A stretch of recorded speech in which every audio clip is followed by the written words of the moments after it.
Hey everybody, Drew Sanaki here with the Nerd Marketing Podcast. Today we got a really interesting episode. The question that was put to us was, how do you increase revenue 10% only through direct mail? So what we set out to do is talk about a specific program you can implement to increase your revenue 10% in one quarter, only using direct mail. So it's based on what we've seen work at Dr. Squatch and Hexclad and a couple other big brands.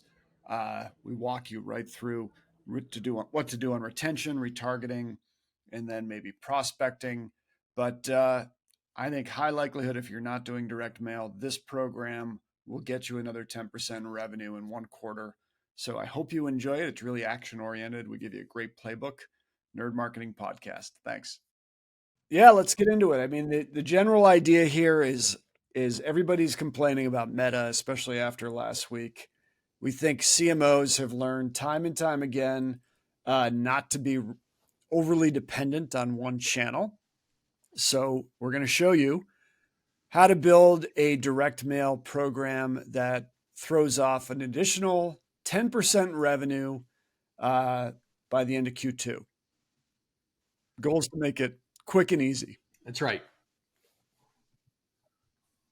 Exactly. And to be clear, we're not saying go all in on direct mail and just ditch Facebook or Meta. But what we know is brands do need to diversify their mix because it helps smooth out that volatility that you see in some of your other channels. It's another go-to channel that you can use to close the gap if you're seeing performance erode other places. And you can also get more scale than you would with just Meta or a couple core channels, because there are many acquisition campaigns you can run that are going to be higher ROI for your next marginal dollar of marketing spend. So once you hit a certain scale as a brand, your efficiency doesn't scale linearly. That marginal ROAS that you get as you keep scaling up your budget declines typically over time. So you need to unlock other channels that are going to get you a higher return on that next marginal dollar. So where do we start to start our path towards driving an extra 10% of revenue or getting a bump of 10% of revenue through a new channel? Like, the easy wins start with just retention. And, it's pretty simple. There's this huge swath of your best audience that is not engaged with your emails and digital channels. They're either unsubscribed, they never subscribed, or they haven't opened an email in months. And so you're not reaching them. And so direct mail can help you reach those customers that are not engaging with your other channels, and they can get you an incremental lift from those audiences. So this is a brand that tested, and what we'll do is we'll set up different tests, like win back campaigns. We'll break them into all these different cohorts based on recency, frequency, and monetary value. That's the RFM that you see here. And we'll track how each of those cohorts perform when you send them direct mail campaigns. And that will allow you to see, okay, how do my one-time customers perform relative to my repeat customers? How do people who haven't bought in 6 months compare to people who haven't bought in a year or 2 years? And then you can start to understand, okay, I can actually still be profitable going this far to this particular audience. And so the example that you see here is a brand that tested going back all the way from 30 days of a lapsed customer to, 4 years, 1,460 days. And you can see that performance essentially is fairly linear in that as you go back in time to less and less engaged people, your ROAS starts to decline over time. But the key takeaway here is they're very happy with like a 2x ROAS on reactivating a customer that hasn't bought in a year and a half to 2 years, which you see in that 540-day segment. So these are people that have been on the email list the entire time, not engaged, not responded. But they're still getting a 2, 3, up to 8x ROAS on those audiences that have not engaged for 6 months back to 2 years. And so they get these learnings by sending an initial test, and then they automate these campaigns such that we're hitting them at these different intervals. Let's hit them at 6 months. Let's hit them at a year. Let's hit them at 2 years. And they're running those as automated win-back flows, just like an email flow. And they're getting this lift off of those audiences that are not responding to email and other channels. And so an example here would be a $10 million a month brand, 120 million-ish in annual GMV. These are actual examples that we pulled. It has about 60,000 customers per month that go beyond 90 days and not come back and buy. They have a $90 AOV. And so getting a 5% incremental conversion rate from targeting these defected people that otherwise are not coming back to buy gives them about 270K extra dollars per month, which represents about over 2.5% lift to total monthly revenue. Yeah, I think you follow that, Drew? The important thing on retention, if you go back to the last slide, Mike, it's sure. I guess some people will say like, well, why can't I just do this in email? Why can't I just email previous buyers going back 3-4 years with the same offer and get the same results? And I think that the reason is, if you look at your data, and we've got a number of posts up on this, go into Klaviyo, go into MailChimp, whatever you use in mail. Look at the number. You're going to look at your total number of previous buyers, and then look at how many are actually opening your emails. And you'll find that maybe 10% of your whole group of previous buyers going back the 2 or 3 years, maybe 10% are opening your emails now. The other 90% have unsubscribed, never subscribed, or are not opening your emails. So that's why you can't, the temptation would be just to do this in email. But if you do it in email, you're only hitting about 10% of the opportunity. It's going to be different for each brand, but I would encourage you to look in Klaviyo, see how many people are actually opening your emails over the past 90 days, what percent of your previous buyers, and it's a lot lower than you think. Only direct mail allows you to go out with 99% deliverability to all your previous buyers because you don't require the opt-in. So that's sort of the magic. Yes, it's more expensive to send out the campaigns, but an ROI is an ROI. So in this case, what Mike has shown you is, pick your ROAS, pick your cutoff, whatever works for your brand. Eventually, you run one campaign like this, you go way back, you're going to figure out where the threshold is, where you no longer have to go beyond that. And then you just automate everything else. And in this case, they got a 5% increase in revenue. Yeah, that's exactly right, Drew. Great point. And also, to be clear, to emphasize Drew's point, these customers have been on the email list the entire time for years and not responded. And then they get a card and they respond. So in other cases, because of our native Klaviyo integration, we can actually filter out people that are actively opening all your recent emails so that we don't even send them a card at all. But that's the point, is that clearly these are people that aren't responding to certain channels. And so it's truly incremental when you hit them through direct mail and get them to convert. One of the images isn't showing up, but like top use cases here for these types of retention campaigns or win backs, like we showed before, cross sell. So you bought pants, wait 60 days, sell them the shoes, sell them the shirt, and VIP campaigns. So targeting folks that are previously big loyal customers but haven't come back in a while. But a new feature that we just launched is actually birthday cards too, which is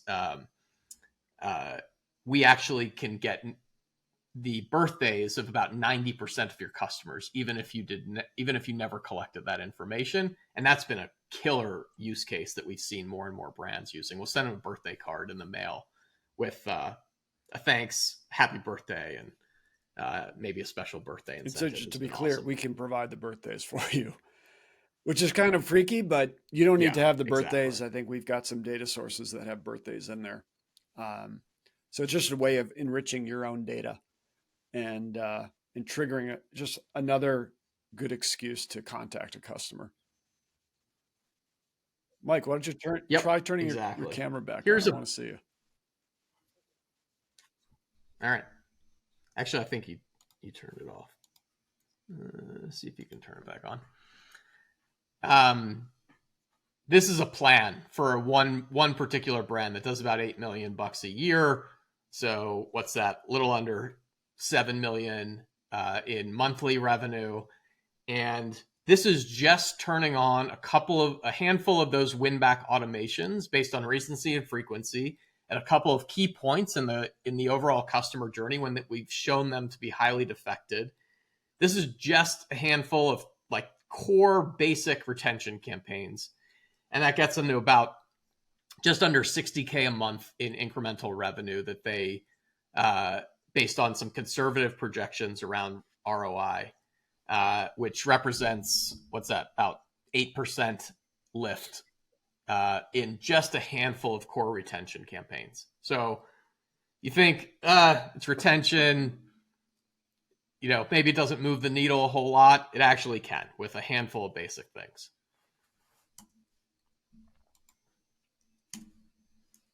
Next up, moving up the funnel a little bit, Drew. We're going to acquisition, but we're not starting with cold acquisition, with cold prospecting. We're starting with warm acquisition, which is more retargeting. So another interesting thing that we can do, Drew, you mentioned how we find birthdays for about 90% of customers, even if the brands don't know that information or capture that information. We can actually find postal addresses for about 70% of your email subscribers who never bought anything from you. So you don't know their address because they never bought anything. They never entered their address. All they did was they signed up for your email list. That's called mail match.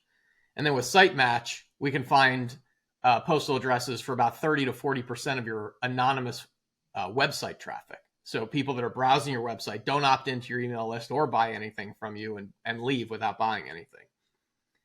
And so a couple of, it's warmer acquisition. So again, you're going to people who have shown some level of interest with and engagement with your brand. Clearly they've come to your website because they found out about you somehow and they have some level of interest in what you're offering. So they're not totally cold.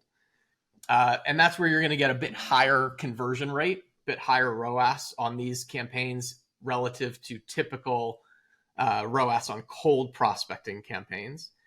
And it's just another easy win where with mail match, for example, they go through your email welcome sequence. They sign up for your list. They go through your whole automated sequence. Let's say that sequence is 7 days. You hit them 4 times with email over 7 days. They still haven't bought by the end of the 7 days. They're becoming increasingly less and less likely to ever buy anything from you by the end of that sequence. How do you get them off the fence? Well, you can target them with a card at the end of your welcome flow and say, they still haven't bought. Let's send them a card, see if we can get them off the fence.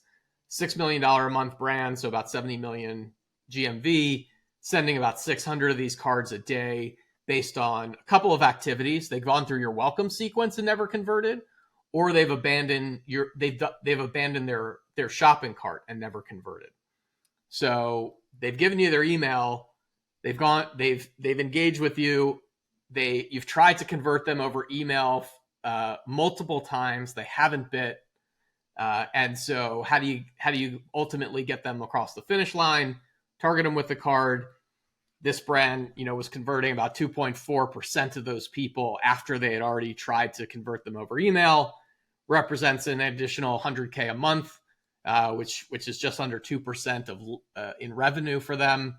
And then on site match, and to be clear, these statistics are not the statistics for the cards that we are showing on the side. Like we're obscuring the data such that we're not disclosing data for these particular brands. This is creative examples that you're seeing, and then specific examples of brands' performance on the right side.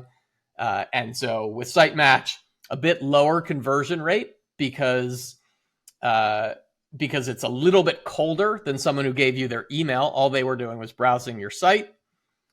So a bit lower conversion rate, but still positive ROAS, extra $50K a month, spending about $500 a day.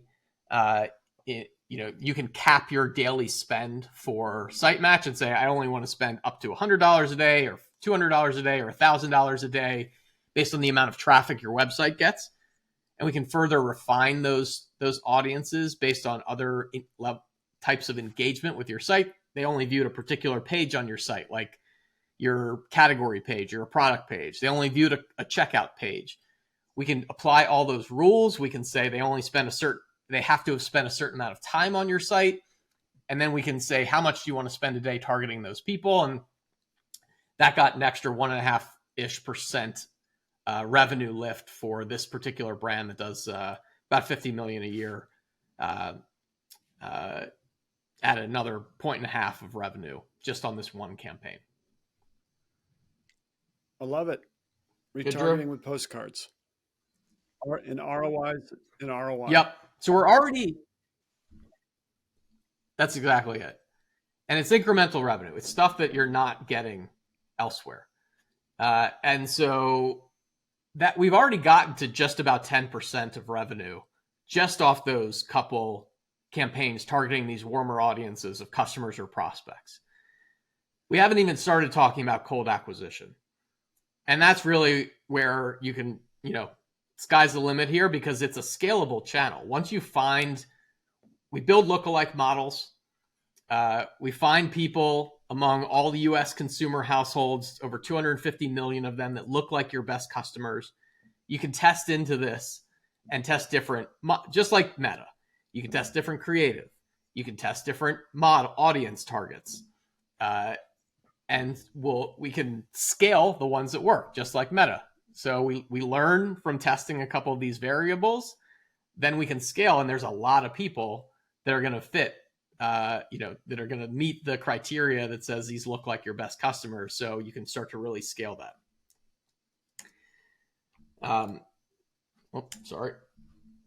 So a couple variations of this cold prospecting that we do are these AI lookalikes. So think Meta, lookalike prospecting, where we find people that look like your best customers and then can send them a card or our catalog, which is a version of a mini catalog that we do.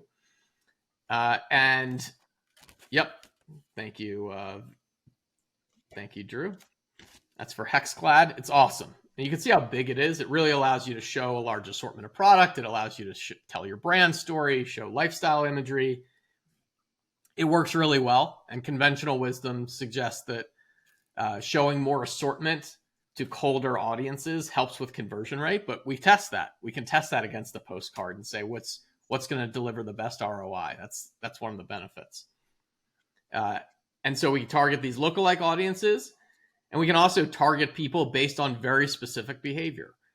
For example, with a brand like Caden Lane, a baby brand, we can target expectant mothers based on where they are in their pregnancy, because we even know the due dates of these expectant moms, and can say we want to target expectant moms in their third trimester.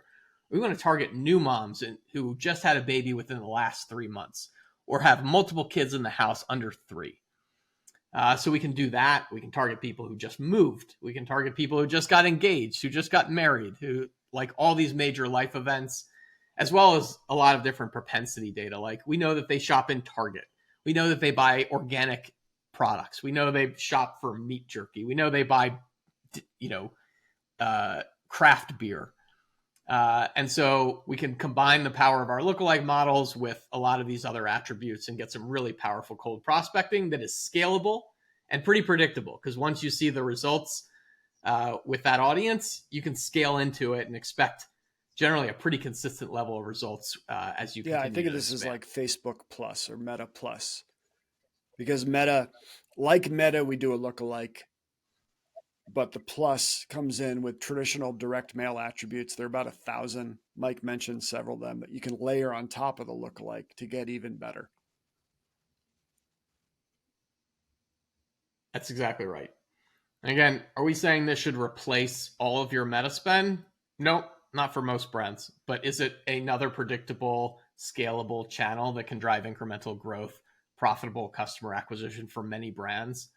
And it's not a fit for every brand either. If you got, $20 AOV, on some generic food item or something like that, might not be the best fit for you. But we're going to tell you what we think is if you're a good fit for this.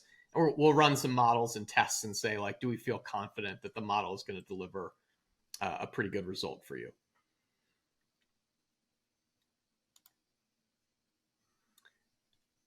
All right, so all of these campaigns that we've talked about should essentially be automated.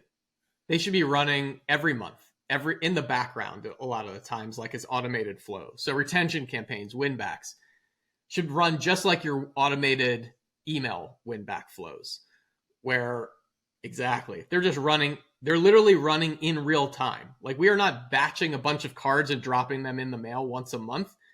They're literally being triggered one at a time every time a customer meets that criteria that you set, just like an email flow.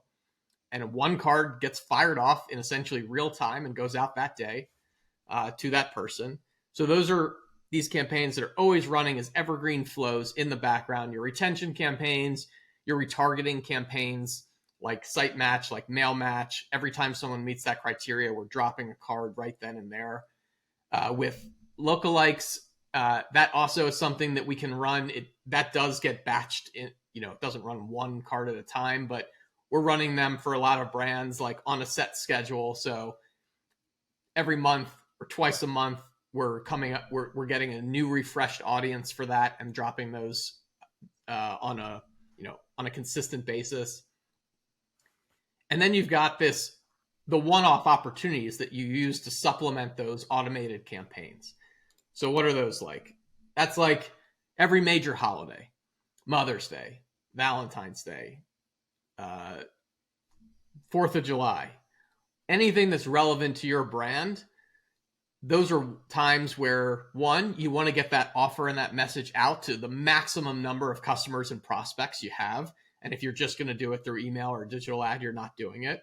And second, those are typically times where ads get more and more competitive because everybody's got the same idea, right? There's a million brands that are trying to compete for moms over the Mother's Day period, and that drives up cost. Postage cost doesn't change, so it gets even more attractive to hit these customers and prospects with direct mail around these big peak buying periods because the price doesn't change just because of who you're targeting or when you're sending it. That always used to happen. Your to new us, product, especially around Black Friday. All of a sudden, you're bidding against Amazon, Walmart, all the big consumer goods companies kind of roll in hot with big budgets. So you see the prices go through the roof on Meta. Exactly. You want to drop a new product launch, same thing. You want to get that message out to as many people and customers and prospects as you can. New collection launches for your apparel brand, new product launches for your skincare or your cosmetics brand. Get that out to as many people as you can. And then, of course, like over other peak periods, Black Friday, Cyber Monday, when things get real competitive and you've got big offers that you want to make sure get through to everybody, and people are getting bombarded by emails around those periods too, so they're just getting ignored.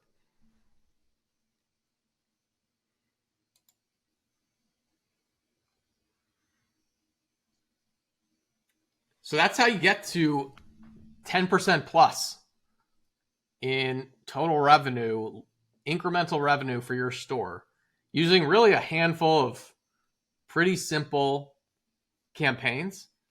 And we'll set them all up for you. Like, you don't have to really do any of this yourself. We did the creative for everything you've seen. I think everything you've seen in this deck, our team did the creative for. We set all the segments up. We set up all the automations. We can do all that stuff for you. So it's not a heavy lift on your team's part either. It's just basically, here's the general offer. Here's the thing that we want to promote. You guys put some creative together and propose some target audiences, and we'll just give you the thumbs up. It's all of, I would say, 4 to 5 campaigns. 4 to 5 campaigns. All you got to do is reach out to Postpilot. If you go to our site, postpilot.com/meet, you can schedule a a demo with someone on our team. We can show you those campaigns. We can look at your data. We can estimate how much we could move the needle for you based on your own data, which is kind of interesting, and what your ROIs would be. And as Mike said, our big goal is to make it fast and easy. So it's like one phone call, 2 phone calls, and you can have your direct mail channel unlocked and hopefully get 5 to 10% additional revenue within a short order.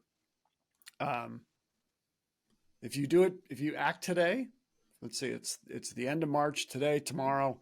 I think we've got some end of month deals going. If you schedule a call with one of our team today or tomorrow, as a little end of quarter kicker, just to get things lined up for Q2. You might want to check that out. This is showing you we do more than just what we've talked about here. We really do the full funnel, everything from prospecting to retention. Yeah, just again, done for you. Make it easy. Like, this is all, everything you've seen here could be set up, in days, live in, a week or two. So you could be pacing to this easily by the end of the quarter with time to test into some of these things and start scaling them up by, throughout the quarter. And if you already are a Postpilot customer and you aren't doing some of these things, just reach out to your account manager, reach out to me or Drew, and we'll make sure that we get you set up with the right strategy that we think is going to be ideal for your brand.